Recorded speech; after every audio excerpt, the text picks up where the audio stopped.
Станция для подкастов Icon Live Console. Сегодня будем говорить об этом устройстве, потому что я был удивлен, не найдя особой информации в сети. Видеообзоры были не очень глубокими, дотошными. Будем исправлять это недоразумение. И сегодня на канале «Давай запишем» мы поговорим с вами именно об этом устройстве. Друзья, здравствуйте. Мы начинаем.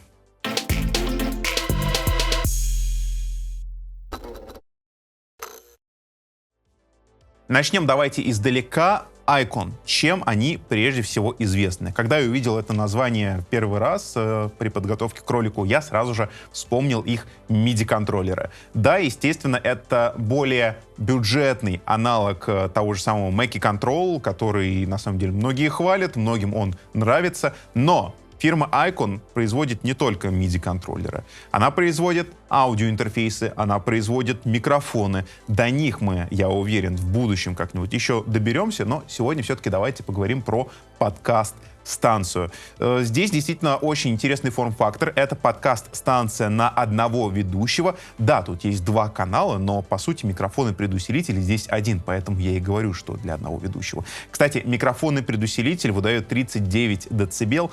Не сказал бы, что это достаточные цифры для работы динамического микрофона дикторского, но с тем же самым ручничком это устройство мы послушаем чуть позже.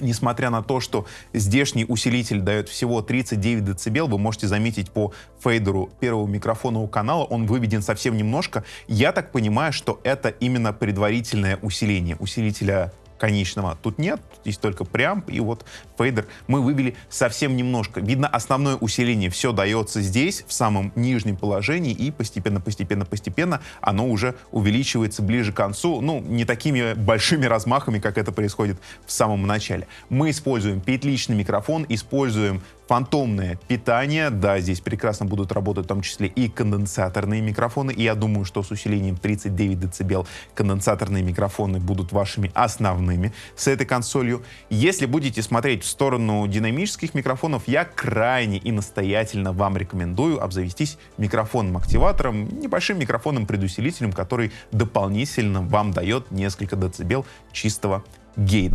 Помимо микрофонов сюда мы с вами можем подключать, но если обратить свое внимание на заднюю часть корпуса, и инструменты, например, прямо в линию, это касаемо гитар и бас-гитар, сюда они спокойно войдут. Дополнительные микрофонные каналы здесь имеются на большом и на маленьком джеке. В канал на большом джеке я бы сказал, что советую вам ничего в него не подключать, но опять же, если вам нужно подключить два микрофона, можно сюда подключить какой-то микрофон на большом джеке, пожалуйста, такое тоже можно сделать. Управляться он будет с помощью второго фейдера. И есть дополнительный микрофонный канал на маленьком джеке для подключения либо петличек, либо оголовья. И что здорово, на этот канал у нас подается напряжение в 5 вольт, то есть какие-то петлички, которые требуют дополнительного питания небольшого в пределах 5 вольт, здесь будут себя просто прекрасно чувствовать. Дополнительный канал на вход, он в стерео в виде маленького джека, его мы будем использовать, ну, например, для того, чтобы подключить сюда какую-то фоновую музыку на трансляцию, или для того, чтобы подключить сюда второй игровой компьютер, если ваш сетап подразумевает использование сразу две рабочих машины. На этом с каналами по входу все. Переходим на каналы,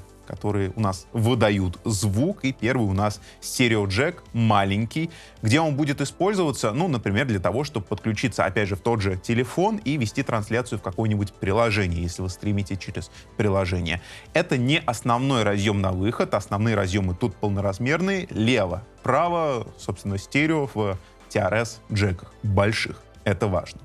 Далее у нас подключение к телефонам. И это тоже здорово, потому что здесь у нас есть разъем как аналоговый, так и цифровой. Есть тот же самый маленький джек, но не совсем тот же самый. Он в TRRS конфигурации, то есть это 4 контакта, которые нам позволяют и забирать, и отдавать звук. Мы можем подключить сюда телефон и работать с ним, например, если на вашем телефоне есть разъем под джек. Если разъема под джек нет, можно пользоваться Type-C разъемом, который здесь Он предусматривается для работы как с компьютером, например, как мы сегодня поступили, или, опять же, через этот разъем можно подключиться к телефону, что называется, цифровой выход. Я думаю, на этом моменте мы сделаем небольшую паузу и поговорим о том, что идет в комплекте, потому что, в частности, это провода, которые будут помогать нам в нашей работе. Комплектация, кстати, достаточно богатая. Но первым я хочу сразу же закрыть вопрос, и вот зачем-то нам приложили вот такой переходник с маленького джека на большой джек. Не балансный, не стерео, просто моно TS. Не знаю, зачем он, но, опять же, отправим его в музей Поле чудес, пусть он у нас живет. Ну и в комплекте, видимо, у вас тоже он будет жить, если вы себе приобретете данное устройство. Далее провод тот, о котором я уже говорил, то есть это TRRS, маленький джек, для подключения смартфона к этому устройству, к разъему, естественно, 4-контактному, а не 3-контактному. Далее, провод для подключения к компьютеру. С одной стороны у нас, даже это не тот, сейчас давайте я найду тот, вот. С одной стороны у нас Type-C разъем, который подключается к устройству, и да, USB Type-C здесь предусмотрено, что очень здорово. Со второй стороны это Type-A, наш прекрасный, нам всем прекрасно знакомый, к которому мы будем подключаться к компьютеру. Так, кстати, TRRS проводов тут, между прочим, 2. Вот второй. Наверное, запасной на случай, если первый вы по какой-то причине потеряете. И еще один провод, я его хотел бы рассмотреть с вами отдельно, потому что, с одной стороны, это Type-A, с другой стороны, это уже микро-USB. Зачем он тут нужен? Он нужен для того, чтобы в это устройство закачивать сэмплы. Да, тут есть, как вы могли заметить, звуковые пэды, на которых с завода запрограммированы какие-то звуки, но при этом каждый этот звук вы можете собственноручно менять на что-то свое. Для этого это устройство мы через микро-USB разъем подключаем к компьютеру. В компьютере оно распознается как внешняя флешка, да, как внешняя USB-флеш-накопитель с папочками, и в каждую папочку пронумерованную мы можем закинуть с вами звук, который здесь у нас и будет воспроизводиться. Кнопка питания, о которой не было упомянуто, есть дополнительный Type-C разъем для того, чтобы это устройство держать на плаву, подзаряжать, и самое интересное, здесь имеется встроенный аккумулятор. Да, этим никого сейчас не удивить, но опять же, я считаю, что это очень интересная особенность этого устройства, особенно учитывая то, что оно очень часто будет использоваться с мобильными какими-то телефонами, смартфонами, да. Здесь есть встроенная батарейка, и нам не нужно иметь доступ к розетке или не нужно даже иметь bus-powered, то есть получать питание по USB-проводу. Эта штука работает сама по себе какое-то время, но, по крайней мере, индикатор нам показывает желтое, зеленое, так что за то, что запись остановится в самый неподходящий момент, мы не переживаем. Давайте полностью закроем тему разъемов, чтобы двигаться уже дальше. 2 разъема для тихого контроля, то есть для подключения наушников, у нас выведены спереди корпуса. Здорово, во-первых, что их 2, и здорово, что они достаточно мощные, то есть у нас высокоомные наушники, да, которые требуют усиления, и здесь я не почувствовал недостачи этого самого усиления, все слышно вполне себе громко, и это определенно плюс. Водружу я на себя, собственно, наушнички, чтобы послушать, что здесь и как происходит, потому что мы с вами переходим к лицевой верхней части, а здесь, поверьте, есть чему звучать. Так, что я сейчас сделаю? Я выведу немножко этот фейдер, чтобы слышать себя. И вот я уже себя прекрасно слышу в наушниках. Кстати, стоит заметить, что здесь присутствует, само собой разумеется, аппаратный мониторинг без какой бы то ни было задержки. То есть все, что мы здесь с вами будем включать по эффектам, это все DSP-процессор, само собой разумеется. Во-первых, он работает в реальном времени, на стрим это все пойдет в реальном времени, и главное, вы в своих наушниках все эти прекрасные вещи будете слышать в реальном времени. Я думаю, стоит начать с пэдов. Ну, как бы тут имеется какой-то набор заводских настроек. Давайте пару штук мы понажимаем с вами. Какой-то, да, смех не совсем здорового человека, впрочем. Так. Я думаю, у любого человека, который звукорежиссурой занимается лет 5, а то и больше, вот смех примерно таким и будет после количества кабла и, в принципе, манипуляций, которые приходится совершать с оборудованием. Ну, то есть, да. Давайте перейдем на вот эту вот штуку. Тут уже у нас пойдут эффекты. Это в основном различный ревер и какой-то дилей. Я нажимаю на эффект. Эй, звучит он следующим образом. Проверяю, приходит ли у нас по записи. Да, у нас все приходит, просто замечательно. Здорово, что, кстати, эффект у нас в стерео. Возможно, не этот именно, но в целом, если мы возьмем какой-нибудь дилей, например, вот так.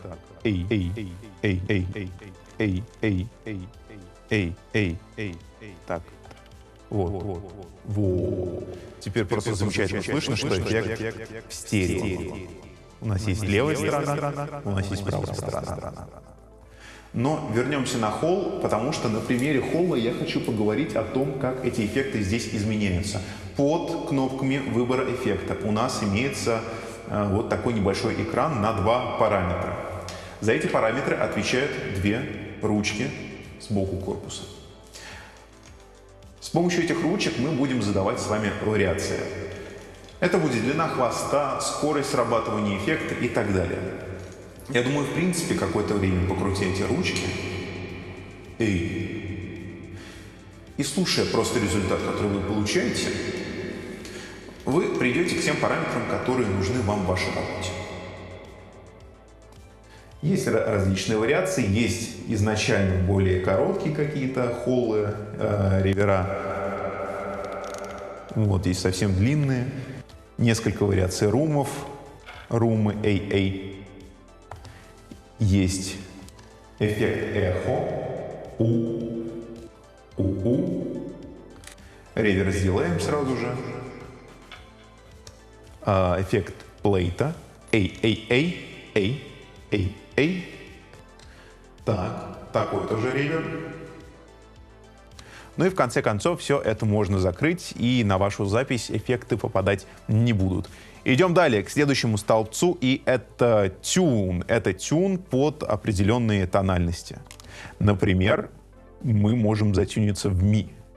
И я могу вам что-нибудь спеть и добавить к этому ревер, и я буду петь. Не обязательно в ми. Та тональность, которую я выберу, в ней и буду я петь.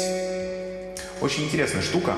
И вы заметили, что я одновременно использовал как ревер, так и вот эту тональную коррекцию. И это то, опять же, чего я не видел в роликах-обзорах, об этом почему-то не рассказывали, но здесь одновременно можно работать сразу же несколькими эффектами, что очень здорово. Здешний DSP поддерживает такие манипуляции.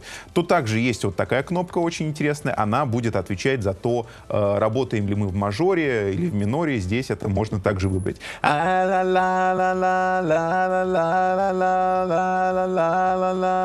Если честно, особой разницы, по крайней мере, в наушниках исполняя, я ничего не услышал. Возможно, на постпродакшне действительно услышу разницу. Следующий столбец.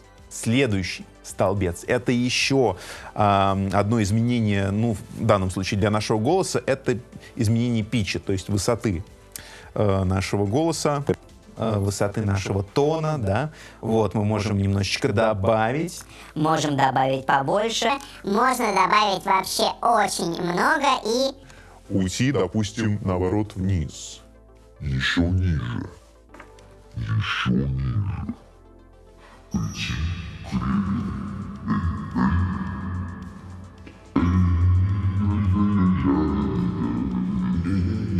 максимально странно звучит. Но при всем при этом, заметьте, звучит-то странно, но работает. Далее. Что мы еще можем с вами использовать при обработке голоса здесь? Трехполосный эквалайзер, трехполосная параметрика. Можно поработать с высокими частотами, можно их убрать, можно наоборот добавить, можно поработать со средними частотами. И по той же самой логике низкочастотная составляющая также может нами дополнительно корректироваться. А еще тут можно делать так. Давайте включим ревер, включим какую-нибудь тональность и включим, ну, скажем, вот такое изменение.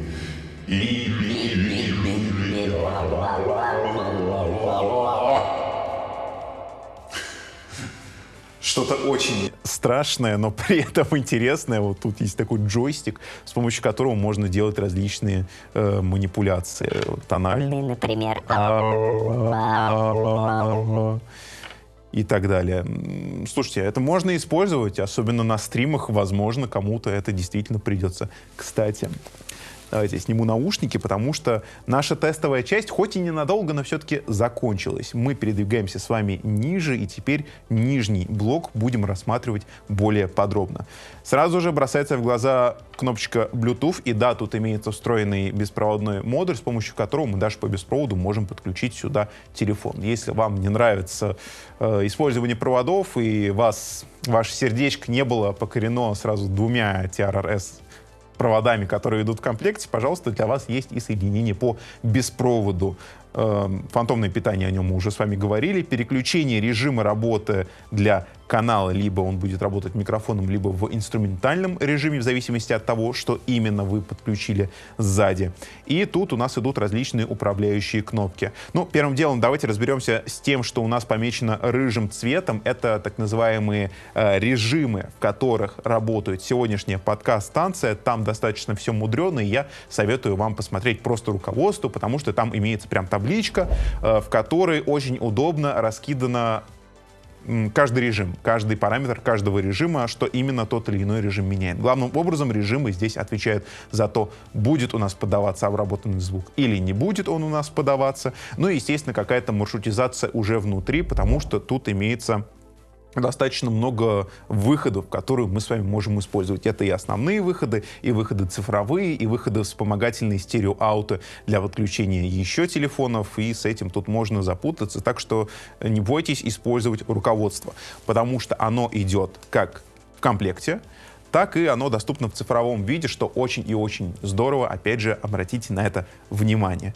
Что я имел в виду, когда говорил, что здесь очень много выходов. Для этого достаточно обратить свое внимание на блок с фейдерами. И что мне особенно понравилось, что у нас есть отдельный регулятор для наушников, отдельный регулятор для мастер-выхода и отдельный регулятор для выхода на маленьком джеке, ну и в целом какой-то мобильной записи. То есть мы независимы в этих выходах, у нас нет одной ручки, которая регулирует все и сразу. Мы можем сделать такую громкость, допустим, в наушниках и на стриме, чтобы нам с вами было комфортно, и это просто замечательно. Ну и опять же, по входным каналам у нас тут есть регуляторы, об этом мы с вами уже говорили. Есть индикация, причем индикация, я бы даже сказал, достаточно большая. Это не по одному индикатору зеленому, который становится желтым, который становится красным.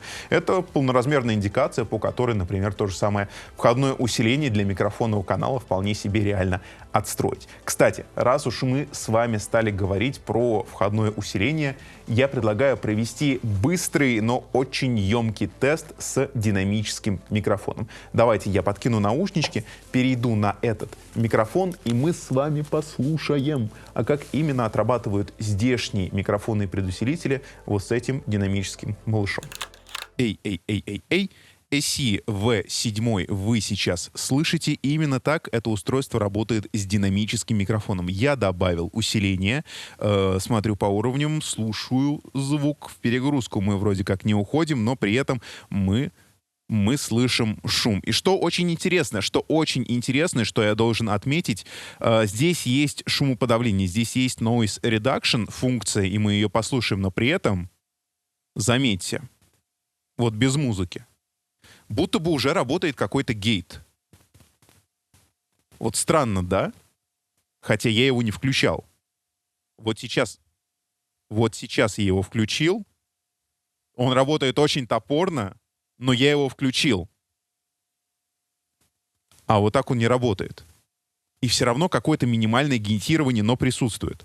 Опять же, это из разряда тех фишек, о которых в большинстве обзоров вам не расскажут. Вы это все на своей шкуре только узнаете, но мы не скрываем. Мы рассказываем. Давайте пройдемся по дальнейшим функциям. Будем использовать этот микрофон. Собственно, здесь есть loopback. Кто не знает, это просто замечательная функция закольцовки. Она весь звук кольцует нам на входы карты. То есть мы можем записывать или, например, выводить куда-то в созвон звук того, что у нас происходит на компьютере или на мобильном телефоне, если сюда мы подключили мобильный телефон. Есть функция мьюта микрофона. Ну, логично, что во время нажатия этой кнопки я ничего не говорил, потому что меня бы все равно не было слышно. И есть монитор Mute. Это кнопка, которая нам мьютит все, что звучит у нас в наушниках. На самом деле немножко странно. Я бы, наверное, эту функцию использовал наоборот, то есть мьютил бы все, что звучит в громких мониторах, например, для звукозаписи. Это крайне полезно, но вот здесь решили почему-то поступить так, и это мьют именно для наушников. Есть дакер встроенный, причем, что здорово, он есть тут сразу в двух воплощениях. Есть автодакер, то есть он срабатывает автоматически и приглушает все второстепенные входные каналы. Первостепенный, естественно, идет ваш голос в микрофон. И есть так называемый ручной, мануальный дакер, то есть это дакер, который срабатывает на нажатии, когда вы его нажимаете, вы что-то говорите, и после этого отжимаете эту кнопку, что тоже достаточно интересно. Друзья, а мы с вами тестируем сразу несколько вещей. Во-первых, широкомембранный конденсаторный микрофон с этим устройством. Во-вторых, гейт. В-третьих, эффекты, но это чуть попозже. В-четвертых, эквалайзер, который я сейчас накрутил. И, конечно же, дакер. Дакер будем слушать на игре. И приказ атаковать. Так что вперед, геройствовать. Да-да, именно на этой самой игре. Друзья, штурм АТП. Итак, давайте представим, что у нас стрим. Дакер отрабатывает отлично. Когда я что-то говорю в микрофон, игра приглушается. Так. Но это самый сложный момент, когда у нас только пистолет, нам нужно как можно скорее раздобыть дробовик. И уровень сложности здесь достаточно высокий у меня выставлен. Но есть аптечки. Ого! Так, первый. Чё ж ты не умираешь? Живучий. Давайте еще раз. Да что ж ты такой живучий-то? Давай с ножа. Хопа, один раз, второй. Отлично. Счетчик открыт, друзья. Счетчик открыт. Это был первый. Хорошо. Пойдем дальше, посмотрим. Тут еще. Их прям много. Что же вас тут так? Так, аптечку. Хорошо. Ну-ка, покажись. Ай-яй-яй-яй. Не, друзья, ну это был официально... Это официальный хедшот, я вам хочу сказать. Быстро, обходи. Где ты там в кустах? Вылезай из кустов. Минус аптечка, отлично. Так. Так, ну это... Ну это определенно был даблкилл, друзья. Вот этот очень красиво, это даже... Так, наверху они обычно еще прячутся. Есть, по крайней мере, один парень. Где? Так, ага. Ты черт с тобой, давай с ножа. Мужики, вы живы?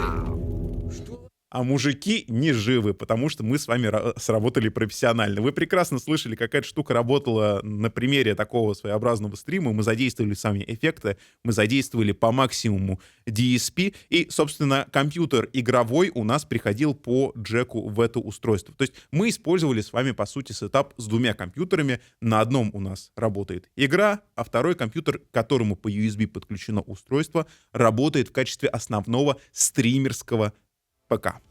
Совсем недолго поговорим про подключение. Собственно, устройство распознается plug and play. Мы подключаемся к компьютеру, оно там сразу же появляется в Windows.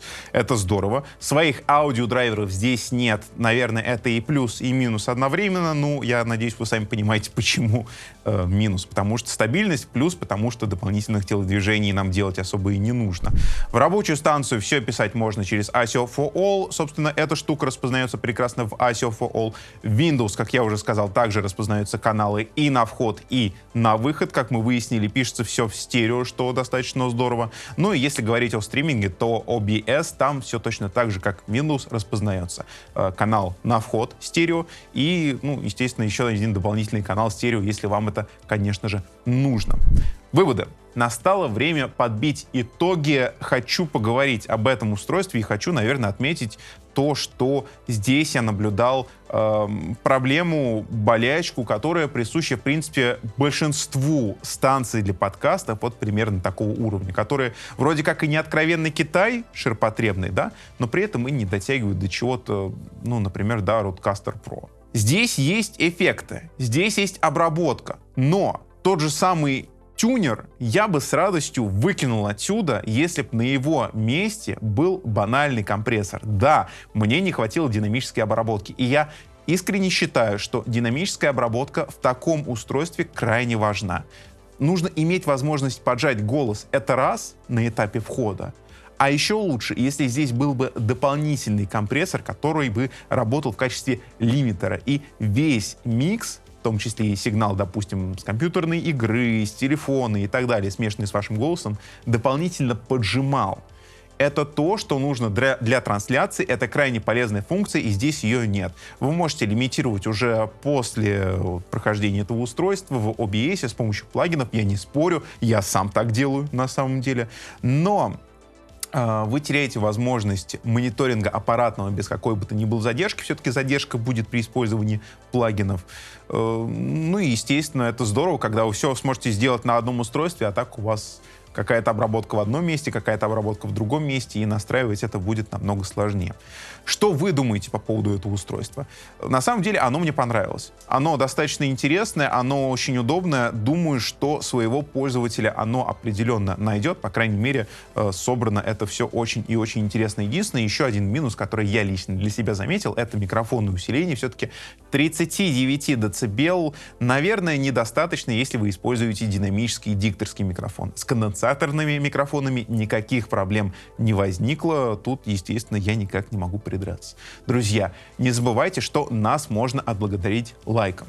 Не забывайте подписаться на наш канал, если вы здесь недавно, ведь здесь мы общаемся на тему про аудио, обзоры, обучающие видео. Ну, я думаю, вы будете довольны, если какое-то время подслеживаете наш канал. Напоминаю, что это «Давай запишем». Тут мы общаемся на тему про аудио, и штатно напоминаю, что за мной, в том числе и за тем, как я стримлю, можно следить в моих соцсетях. Все ссылки вы прямо сейчас можете наблюдать у себя на экране. А я не прощаюсь, а говорю лишь до свидания. До встречи в следующем ролике.